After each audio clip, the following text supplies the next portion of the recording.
We are just under 1 hour away from the newest episode of Haunted Live. This is episode 9 of 10. Next week is our last week. I'm your social host, James McDaniel.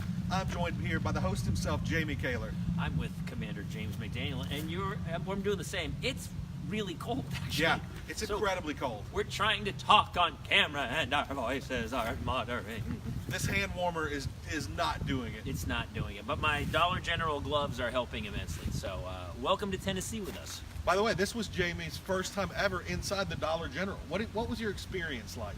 I feel like I could live off the Dollar General for probably the next 7 or 8 years. Like just off of tonight's salary? Yeah, with just loose change in my pocket, I could live there and not need a job for maybe the next decade or two. Absolutely. Does that make sense? Oh, yeah, because you got like 30 things. It was like $4, right? It was the greatest store ever, and you go in and people are really kind, and then these gloves were $3. $3, and I bought a hat the hat was $4, but I splurged. So we are back here in the hometown of the Tennessee Wraith Chasers, Gallatin, Tennessee, and we're right now in front of the Rose Mont plantation.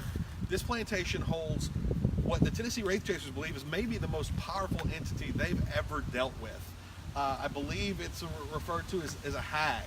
They come in the night, they suck the energy out of you, suck the life out of you, but this one doesn't have to get you while you're asleep. People have actually been, I don't know how much we can tell before the show, but people have actually been physically harmed. Yes. Here. They've been physically manipulated, moved by this entity they're looking for tonight. Yeah. So it's going to be exciting. I'm glad that I'm not going in the house. Mike G is going in the house tonight, and Brandon's doing the evidence analysis station for you hardcore fans who know everybody. Mike's going in for the first time, so we're pretty excited, and he's got actually an insane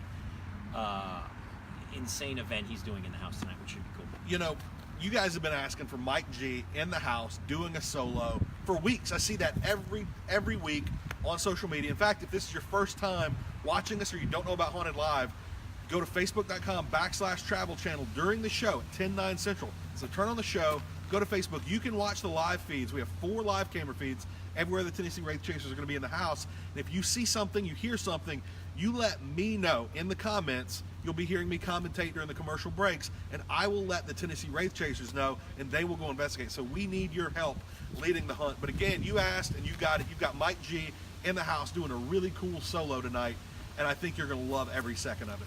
And you know there's going to be some heavy-duty spirits here because, you know in all the movies like The Sixth Sense, they're normal, and all of a sudden it gets really cold, and you can see the kid's breath, and that's when you know the spirits are there.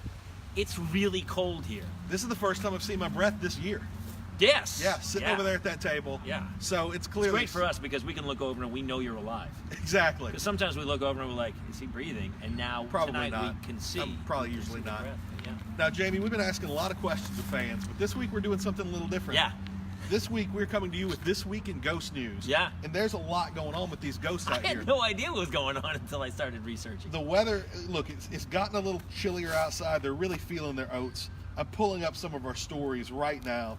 Our first story is my personal favorite, which is there's a haunted doll dispute that got settled on a British TV show that's their version of People's Court. Basically, this guy bought a haunted doll for I think 800 pounds, $1,000, something like that.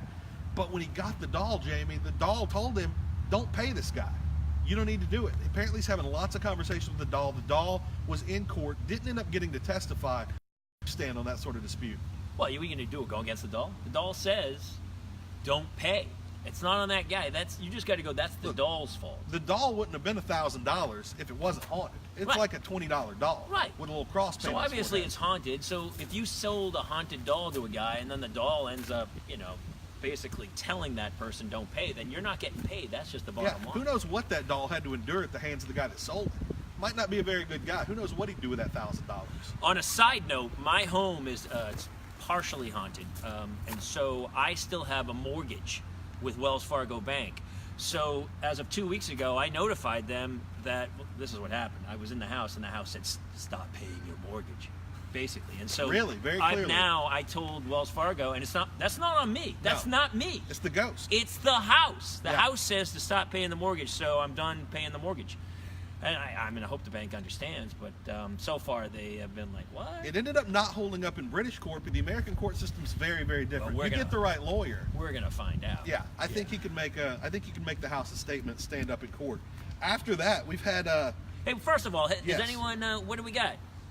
we like to do our shout outs to people, and if you do follow on the Facebook travel channel, I can't even talk, and I'm going to be on live television On the today. Travel Channel Facebook. I'm so cold. This is going to be hilarious. This man is not. But this man is from the north, but is not built for the cold in any way. I live in California now. I have very thin blood. I plan for days like this, Jamie, 24/7, 365. You don't get a body like this No. overnight. It takes hard work, dedication. Well, listen, if and you more and than I, 3 meals. if you and I are in a plane and we crash in the mountains, you would theoretically survive longer. But to be honest, the first night you go I would to be the sleep, first to go. I'd be the first to No. because I could Well, feed you the would, rest of the only- plane for days. I would kill you and then eat you. That's exactly what And I'm here's getting the at. thing: You when would I'm murder me. flying and I crash onto a mountain, I get really hungry, Yeah. and that's not on you. That's me. Look, to be honest, if I'm crashed on the side of a mountain, look, I'm not that sturdy. I'd probably break.